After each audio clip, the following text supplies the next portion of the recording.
সালটা 2022।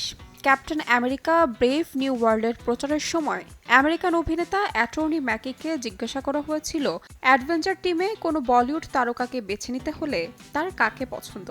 এমন প্রশ্নে ম্যাকি দ্বিধাহীনভাবে জবাব দিয়েছিলেন বলিউড বাদশাহ শাহরুখ খান। সেই সময় কিন খানকেও পাল্টা প্রশ্ন করা হয়েছিল তিনি যদি হলিউডে সুযোগ পান তাহলে কোন সিনেমায় অভিনয় করবেন। উত্তরে বাদশাহ বলেছিলেন তার যোগ্য চরিত্র যে পরিচালক দেবেন তার সিনেমায় অভিনয় করবেন তিনি। চলতি এপ্রিল শেষে এসে তেমনই খবর হাওয়ায় ভাসছে। সবকিছু ঠিক থাকলে মার্ভেল স্টুডিওর সঙ্গে হাত মেলাতে চলেছেন বলিউড বাদশাহ শাহরুখ খান।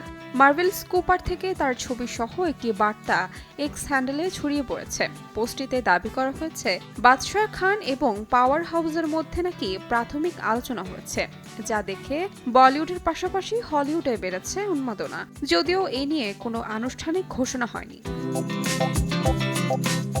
এদিকে মার্ভেল ফ্র্যাঞ্চাইজিতে এশীয়দের প্রতিনিধিত্ব ক্রমশ বাড়ছে।